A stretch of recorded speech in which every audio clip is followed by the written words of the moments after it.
저희가 지난 시간에 유럽까지 이제 어떻게 보면 수학적인 것들이 더 강화되는 이슬람 쪽에서 동로마 제국이 망한 다음에 그 여러 가지 학자들이 수학에 강한 사람들이 이제 넘어오면서 유럽의 그 르네상스라고 하는 것들이 일어나게 되는 거죠. 사실은 갈릴레오가 나오기 전 단계 유럽을 보시면은 그 르네상스 이전에는 거의 대부분 중세기 때문에 수학이 거의 뭐 아무것도 없던 시절이죠. 모든 것들을 다 책 한 권으로 해결하려고 했던 쪽이었기 때문에 수학적 발전이 거의 없었는데 그 르네상스가 시작되면서 그 이슬람 쪽권에 있는 사람들이 오고 그러면서 수학이 발전하면서 건축도 바뀌게 됩니다. 근데 그 르네상스 때 만들어진 대표적인 건축물이 뭐가 있냐면 성 베드로 성당이라고 있어요. 로마에 가시면 볼 수 있는 제일 큰 성당이고요. 아마 현재까지도 가장 큰 도움 건축입니다. 그게 1등이고요. 두 번째가 런던에 지어진 성 바울 성당입니다. 근데 그게 제일 큰데 그 성당이 뭐 너무나 규모도 크고 그랬기 때문에 여러 번 디자인이 바뀌었어요. 계획했다가 안 되고 기획했다 안 되고 한 것들이 되게 많았는데 지금 여러분이 가서 보시면은 볼 수 있는 그 계획안은 지금 돔은 미켈란젤로가 설계를 한 돔이고요. 사실은 그걸 설계했던 사람 중에 도나토 브라만테라는 사람이 또 있습니다. 이 사람이 설계했던 성 베드로 성당 평면도를 보시면은 이건 뭐 완벽하게 기하학적인 패턴들이 보이죠. 뭐 상하 좌우로 되어 있는데 얘가 재미난 거는 아까 보셨던 하기야 소피아보다 조금 더 복잡한 그런 평면 구조를 띱니다. 하기야 소피아는 큰 원이 3개가 있었고요. 평면도상에. 그리고 3개의 동그라미가 위에 있는 하나의 돔을 받치고 있는 구조거든요. 삼위일체와 유일신이 보이죠. 그 안에서는. 근데 여기는 동그라미가 큰 게 하나 있고요. 여기서 옆으로 빠져나가서 조금 녹색으로 되어 있는 이게 하나 나옵니다. 그런 다음에 이 빨간색 점의 중심점하고 옆에 있는 녹색 점의 중심점을 이은 다음에 그 중점, 중간에서 빠져가지고 나오는데 또 다른 파란색 원이 그려지게 돼요. 여기서 또 빠져나와서 이런 오렌지색 원이 나오고요. 그 다음에 45도 각도로 또 원이 나옵니다. 이렇게 보면은 어떠한 수학적, 기하학적 규칙에 의해서 계속해서 분열시켜 나가는 그런 원들이 보입니다. 복잡하게 그 도움을 만들고 평면도도 동그라미로 만들고 여러 가지 일들을 하는 거죠. 이런 것들이 더 발전을 하면은 이 사람들이 얼마나 기하학에 그 집착을 했었냐 하면은 어떻게 해서든지 주어진 땅에다가 기하학을 넣어서 그걸 규칙적인 어떤 공간을 만들어야 되는데 그게 안 되는 경우도 있어요. 직사각형 땅이 나올 때 있습니다. 프란치스코 보로민이라는 사람이 설계한 건데요.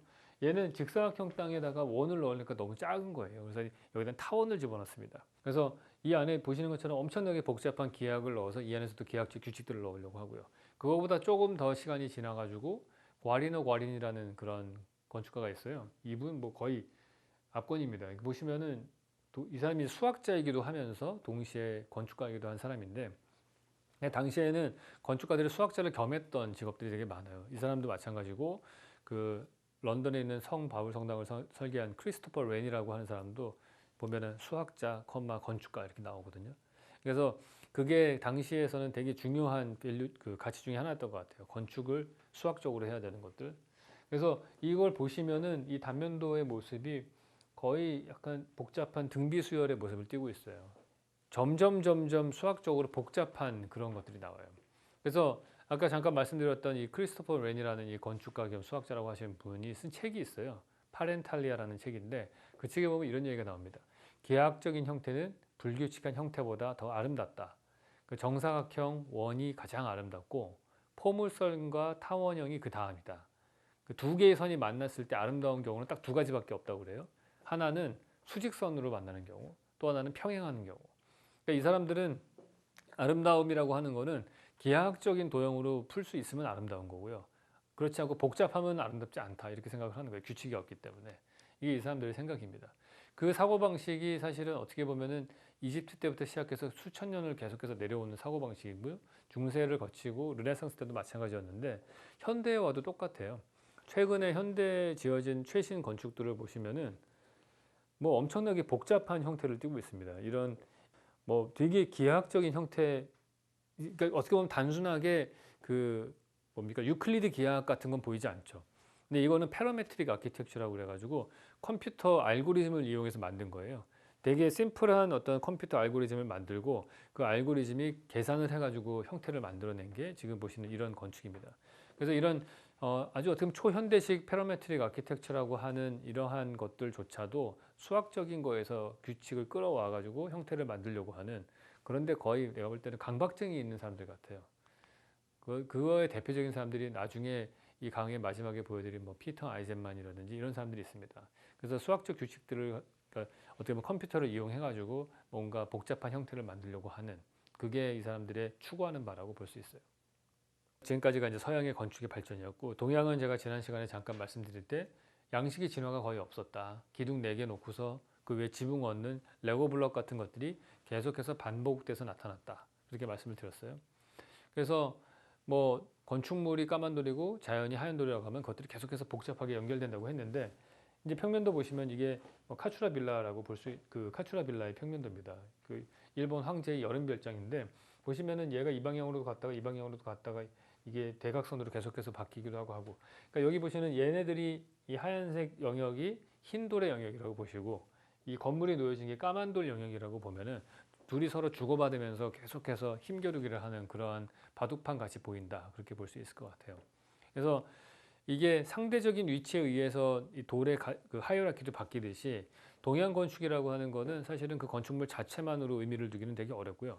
주변하고의 경관하고 어우러졌을 때 의미가 결정이 나는 겁니다. 그 상호 위치에 의해서 한일자와 나무 목자가 상호 위치에 따라서 의미가 달라지듯이, 동양 건축도 사실은 그 건축물 하나만 딱 띄워놓고 봐서는 의미를 알 수가 없고요. 얘가 어느 위치에 있느냐, 이거에 따라서 의미가 결정이 난다 볼 수 있어요. 대표적인 사례가 그 우리나라에 있는 경복궁을 가서 보시면은, 경복궁이 근정전이 딱 있잖아요. 사실은 그 근정전이라든 광화문에서 바라보는 그 경복궁의 모습은 뒤에 있는 그 북악산을 빼놓고는 사실은 의미가 결정이 될 수가 없는 거예요. 그 산이 거기 있었기 때문에 그 건축물의 규모도 그렇게 결정이 나고, 그게 없으면은 사실은 이거는 그대로 띄어가지고 만약에 저기 뭐 전라남도 어디 땅에다 옮겨놨다고 칩시다. 그러면 이 건물의 의미는 완전히 달라지는 거거든요. 그래서 그게 상당히 되게 중요하고, 실제로 그 우리나라 선조들이 건물을 배치를 하거나 높이나 뭐 이런 것들을 결정을 할 때에도 항상 그 대목이라고 하는 분이 서가지고 위치를 보고서 결정을 했거든요. 어디에다 놔라 이런 식으로.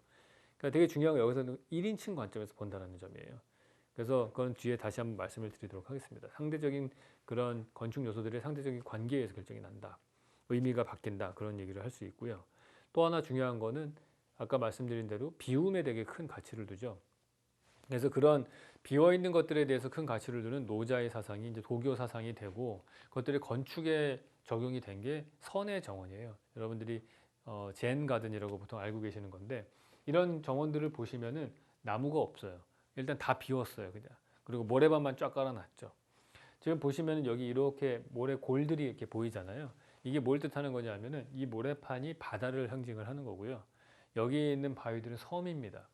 그러니까 이 골들은 이게 파도예요.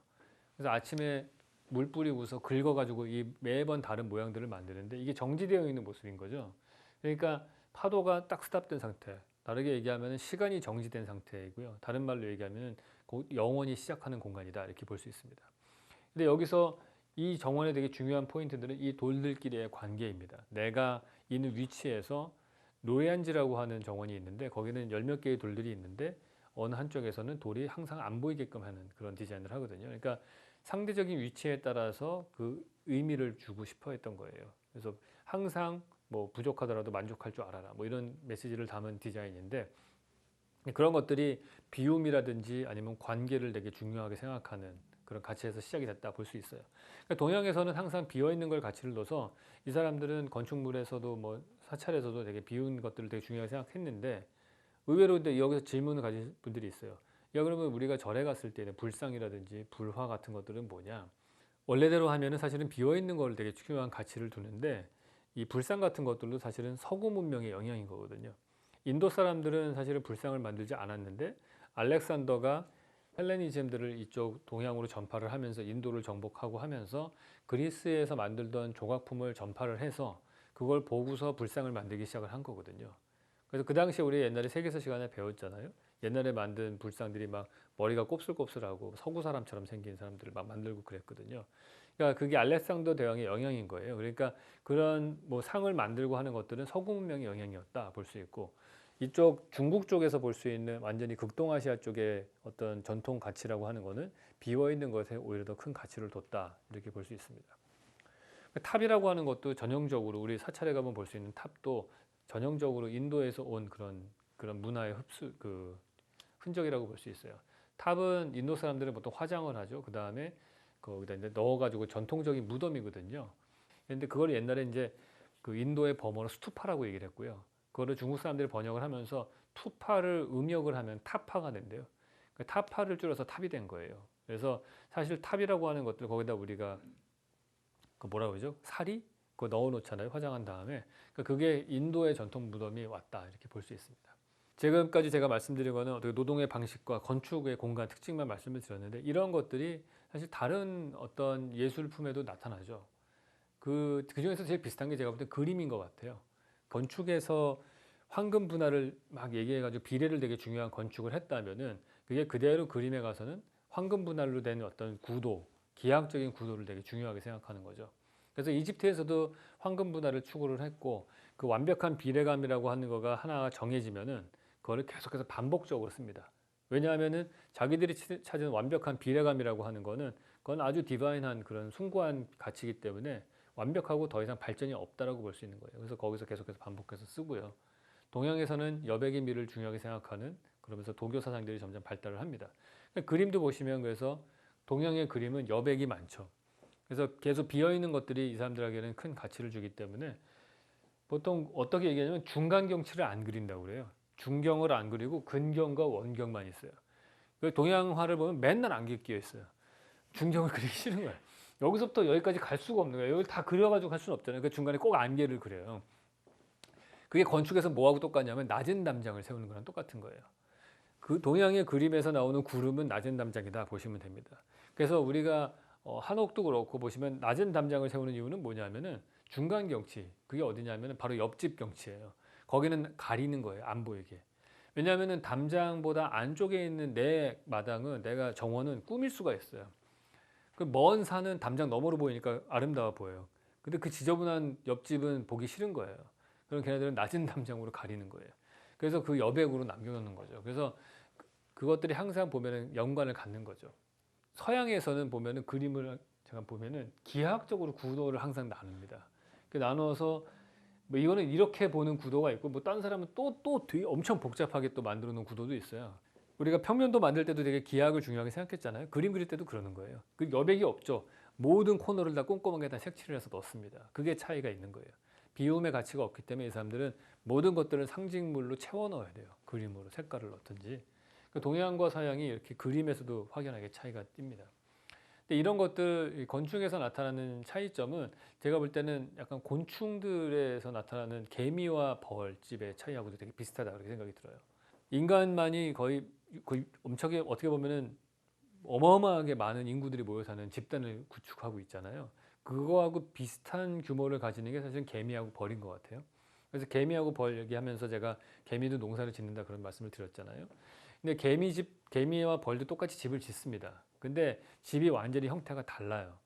마치 그 남미식 축구하고 유럽식 축구하고 비슷해요. 남미 축구는 막 개인기로 막 돌파하는 스타일이고 유럽식 축구는 긴 패스를 통해서 하거든요. 근데 그게 상당히 좀 다른 스타일인데 마찬가지로 이 개미집하고 벌집도 다릅니다. 근데 벌집은 아시다시피 육각형 모양의 기하학적인 패턴을 띠고 있고요. 근데 개미집은 기하학적 패턴이 하나도 없어요. 막 계속해서 굴을 파는 식으로 돼 있죠. 미로처럼 막 돼 있어요. 그 과정을 보면은 일단은 집을 만드는 과정을 한번 볼 필요가 있습니다. 벌집은 기하학적으로 집이 만들어지는데 얘네들이 나무 껍질이나 썩은 나무 같은 거를 이렇게 턱으로 긁어가지고 침이랑 섞어가지고 반죽을 해요. 그러고 나서 집을 지어요. 이 벌집이 왜 기하학적으로 나오냐면요. 침을 반죽을 해가지고 애들이 이렇게 앉은 자리에서 뺑 돌아가면서 이렇게 그거를 동그랗게 만들어요. 원형으로 집을 하나를 이 셀을 짓습니다. 그러고 나서 그 위에 칸에다가 원하고 원 사이에다 또 하나를 만들겠죠, 이렇게. 그러면 이거 다 만들고 나면 실제로 원으로 만들었는데 서로 밀고 눌리면서 육각형으로 바뀌는 거예요. 그래서 이 육각형 모듈러가 나오는 겁니다. 애초에 시작은 원에서 시작한 거죠. 근데 개미집은 기하학이 전혀 안 보여요. 그 이유는 뭔가를 자세히 살펴보면은 벌집은 공중에다 짓는 거고요. 개미집은 땅에다 짓는 거라서 그래요. 개미는 땅에다 건물을 지으니까 땅에서 증식하거나 파내거나 하는 식으로 땅하고 관계를 맺으면서 건축을 짓습니다.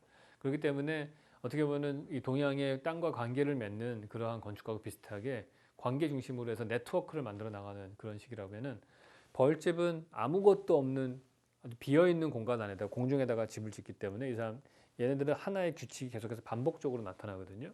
그러니까 기하학적인 패턴이 나올 수밖에 없다, 이렇게 볼 수 있어요. 그래서 벌집들은 서양의 건축물처럼 자기 완결적인 특징을 가져요. 그 하나가 컴플리트하죠. 이게 마치 판테온 건물이 원형으로 하나 딱 완결성을 띠는 것처럼 주변하고 관계를 맺지 않고 자족적이고 자기 완결적이다. 피라미드도 그렇고요, 판테온도 그렇고 다 그렇습니다. 그런 스타일을 가집니다. 그럼 이게 제가 첫 시간에 말씀을 드렸는데, 이런 성격을 가지는 이유가 뭐냐? 왜 이데아 세상을 꿈꾸고 천국을 딴 세상으로 생각하고, 그리고 점점 더 형이상학적인 거에 가치를 두고 거기에 완결된 어떤 규칙을 심으려고 하고, 이런 것들이 이집트에서 시작이 됐다 제가 말씀을 드렸는데, 그게 이집트의 나일강이 남북으로 흐르기 때문이다 제가 설명을 드렸어요. 남북으로 흐르는 거가 어떤 영향을 미치냐면은, 왜 동양에서는 그런 수학을 중시하고 형이상학적인 가치가 안 나왔느냐? 강이 얘는 동서로 흐르기 때문에 그렇게 볼 수 있습니다. 나일강은 남북으로 흐르고요, 황하강은 동서로 흘러요. 이게 사람의 사고방식을 많이 결정을 합니다.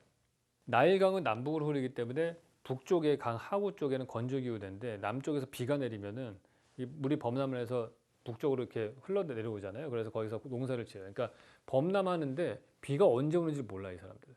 언제 비가 내리는지를 보지를 못하는 상태에서 물만 불어나기 때문에 그 규칙을 찾기 위해서 계속해서 하늘을 쳐다보고 별자리 움직임을 파악을 하려고 했다, 그랬어요. 내가 지금 보는 것과 실제 원인이 따로 분리가 되어 있는 거예요. 그러니까 이데아의 세상과 내 현실의 세상이 따로 분리되는 걸 보는 거예요. 황하는 어떠냐 하면은 동서 방향으로 흐르는데, 계절풍의 영향으로 비가 내리잖아요. 그러면 동쪽에서 비구름이 옵니다. 그러니까 강하구부터 비가 내리는 거예요, 얘네들은. 태풍이 와도 항상 태평양 쪽에서 오잖아요. 그러니까 내가 지금 물이 불어나는 거는 하늘에서 비가 내리는 걸 내가 보고 있는 거예요. 원인과 결과가 연결되는 걸 파악을 할 수가 있어요, 이 사람들은. 그러니까 나의 지금의 원인을 항상 주변에서 찾는 거예요. 저 사람하고의 관계, 자연하고의 관계에서 찾아요. 그렇기 때문에 이 사람들은 형이상학적으로 안 보이는 세상에 관심 별로 없어요. 사후세계도 별로 관심 없고, 뭐 죽은 다음에 세상에 대해서는 전혀 관심 없고요. 그런 쪽으로는 뭐 저는 그 발달을 하지 않는 거죠. 그게 결국에는 원인을 내 주변에서 찾을 수 있느냐, 아니면 눈에 안 보이는 데서 찾아야 되느냐, 그런 지리적인 환경에 의해서 나왔다, 이렇게 볼 수 있습니다. 그럼 비슷한 사이즈의 강들을 한번 볼게요, 우리가. 메콩강도 남북으로 흘러요. 근데 메콩강 베트남 주변 그쪽에는 왜 이집트 같은 문명이 발생하지 않았느냐? 사이즈, 이 동쪽에 있어서 그런 것 같아요, 제가 볼 때는. 동쪽에 있으니까 거기도 역시 비가 똑같이 내리고 상류와 하류가 같은 우기에 들어가는 거예요. 이 나일강 같은 경우에는 강의 상류는 이 열대우림 쪽에 있지만은 하류는 건조기후대, 완전 기후대가 달라요. 근데 메콩강은 같은 열대 기후에 있기 때문에 특별하게 차이가 없는 거예요. 그러면 같은 사이즈의 길이면서 기후대가 다른 미시시피 강은 도대체 왜 안 되느냐, 그렇게 볼 수 있죠. 북아메리카에 있는 미시시피 강도 나일강이랑 비슷한 길이에요. 그리고 기후대에도 다르게 펼쳐져 있고, 근데 여기는 그런 문화가 안 만들어졌어요. 근데 그거는 제가 설명 안 해도 총균수해라고 하는 제라드 다이먼드 교수의 책에 잘 설명되어 있습니다. 미시시피 강은 아메리카 대륙에 있잖아요. 그래서 거기에 나오는, 제가 지난 시간에 잠깐 말씀을 드렸던 것 같은데, 동서 방향으로 되어 있는 유라시아 대륙이 문명 전파가 빠르고, 남북 방향으로 되어 있는 이 아메리카 대륙은 농업의 기술이 전수되기 어렵다. 왜냐하면 위도가 다르기 때문에 남쪽으로 내려가면은 그 농사를 지을 수가 없어서. 그러니까 이쪽으로 아메리카 대륙으로 넘어왔을 때 너무 이미 이 농사짓기 어려웠고, 이 사람들은 대부분 다 그냥 그 동물들을 잡아먹는 쪽으로 갔고, 그래서 농경사회가 정착을 안 한 거죠. 그러니까 농업이라고 하는 걸 하지 않으면은 사실상 계절하고 특별하게 연관이 없거든요. 그래서 이 미시시피 강 쪽에서는 그런 자연 발생적으로 그러한 이집트 같은 문명이 발생하지 않은 게 아닌가, 그런 생각을 해볼 수 있습니다. 마찬가지 또 하나는, 여기도 미시시피 강도 대륙의 동쪽이거든요. 그쪽 캐리비안 해 쪽에서 불어오는 걸로 맨날 거기 플로리다 뭐 뉴올리언즈 맨날 그 태풍 오잖아요. 그러니까 이게 대륙의 서쪽이 아닌 것도 큰 영향이 있다. 계절풍의 영향을 받았기 때문이다, 이렇게 볼 수 있습니다. 여기까지가 제가 이제 동양과 서양에 대한 것들은 자연 지리적인 환경 때문에 생각이 달라지고 건축이 달라진 걸 말씀을 드렸는데, 여기서 재미난 사실 하나는, 서양의 건축물이 되게 기하학적이라고 말씀을 드렸고 동양은 기하학이 아니라고 그랬잖아요.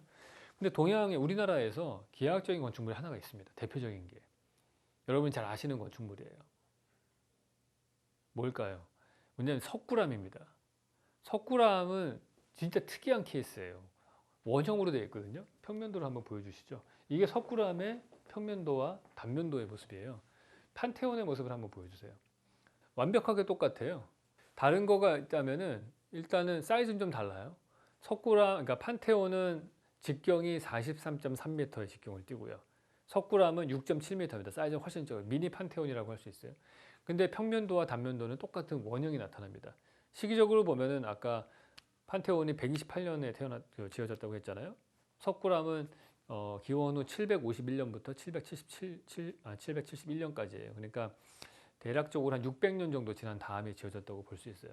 근데 어떻게 완벽하게 떨어져 있는 이 두 지역에서 이렇게 비슷한, 특히 동양에는 잘 나타나지 않는 기하학적인 건축이 많이 만들어졌을까?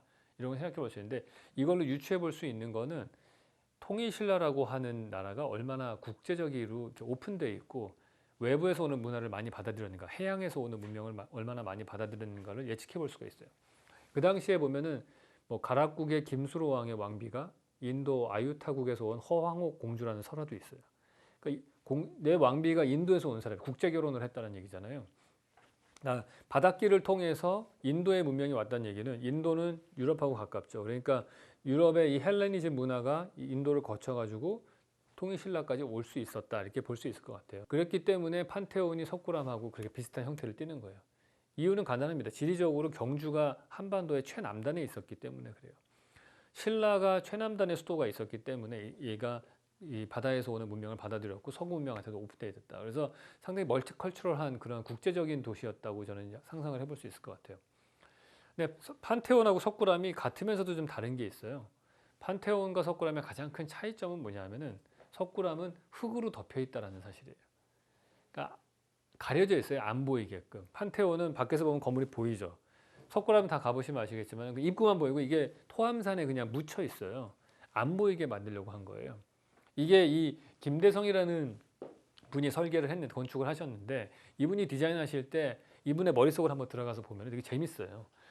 우리가 건축물을, 공간을 만들 때 두 가지 법칙이 있습니다. 하나는 뭐냐면은 빈 땅에다가 기둥을 세우고 벽을 세우고 해서 지붕을 만들어서 건축 공간을 만드는 게 하나 있고요. 하나는 땅을 파면 공간이 나오죠. 그래서 구축하는 방식으로 건축 공간을 만들 수도 있고요. 파내면서 공간을 만들 수도 있거든요. 이게 딱 전형적인 두 가지 방식인데, 파내는 공간, 석굴암은 파내는 공간, 음의 공간으로 만들고 싶었던 거예요, 이분은. 그렇기 때문에 토암산을 기점으로 해서 반대쪽에 불국사를 지을 때는 구축하는 방식으로 지어요. 그러니까 불국사와 석굴암은 한 세트인데, 하나는 불국사는 양의 공간이에요, 구축의 방식으로. 하나는 음의 공간인 구를 파내는 방식으로 석굴암을 만들고 싶었던 거죠. 그렇기 때문에 판테온처럼 건물이 보이면 안 되는 거예요. 네거티브한 음의 공간만 있어야 되는 거예요. 또 다른 이런 약간 음과 양을 대치하는 걸 어디서 또 엿볼 수 있냐면은 석가탑과 다보탑을 보면 알 수 있습니다. 이게 다보탑이죠. 이 같은 아사달이라는 이 석공이 만든 거잖아요. 근데 이 다보탑은 엄청 화려해요. 대한민국 역사상 가장 화려한 그런 탑입니다. 거의 바로크 양식 수준이에요. 막 진짜 막 현란합니다. 근데 석가탑은 아주 심플하죠. 그러니까 두 개가 완벽하게 대비된 거. 그러니까 불국사 경내에 들어가 보시면 이 청운교, 백운교라는 계단을 쫙 올라간 다음에 딱 안에 마당에 들어가면은 두 개가 왼쪽 오른쪽으로 딱 나눠져 있거든요. 그래서 좌우 대칭으로 돼 있으면서 그것들이 다른 양식으로 보여줘요. 음양사상을 보여주는 거예요. 음양사상은 사실 도가사상의 핵심 아이디어잖아요. 그렇기 때문에 배치도상으로 보면은 중국의 도가사상인데, 석굴암 디자인을 보면은 서양의 디자인이에요. 그러니까 엄청나게 멀티컬처럴한 건축 디자인이라고 볼 수 있어요. 저는 그게 이 통일신라에 대해서 우리가 한번 새롭게 이해할 필요가 있다 생각이 들어요. 이 건축 양식을 보면은. 근데 안타까운 거는 그 이후로는 그런 기하학적인 패턴들이 전혀 안 보입니다. 석굴암 같은 것들이. 그 이유가 뭐냐면 고려가 그 다음에 통일하잖아요. 고려의 수도는 개성이에요. 한반도의 중심부로 옮겨집니다. 북쪽으로 한참 이동을 해요. 내륙으로. 그렇기 때문에 해양 문화권에서는 벗어나게 되고요. 황해 건너편에 있는 그런 중국의 문화의 영향권에 들어가게 되는 거죠. 그때부터는 서양 건축의 영향들이 거의 다 사라지게 되는 거고, 계속해 대륙의 영향권인 그런 영향들만 주로 받게 되는 것으로 볼 수 있다, 이렇게 볼 수 있을 것 같아요. 건축물이라고 하는 거는 사실은 보면 여러분들이 이렇게 어떤 사람의 옷이나 이런 패션들을 보면 그 사람 성격을 대충 예측할 수가 있잖아요. 마찬가지로 건축 디자인이 됐건 그림이 됐건 어떠한 디자인적인 요소들을 우리가 관측을 해보면은 그 사람이 생각을 엿볼 수가 있어요. 특히나 건축은 한 시대를 대변하는 거기 때문에 건축의 스타일을 지금 제가 설명드린 기하학적인 거냐 관계를 중심으로 하는 거냐 이거를 보면은 아 이게 어느 정도가 서양의 영향이고 어느 정도가 동양의 영향이구나 이런 것들을 유추해 볼 수가 있을 거고요. 그 사회상을 대충 가늠해 볼 수가 있는 거죠. 이걸로 이번 시간에 강의를 마치도록 하겠습니다.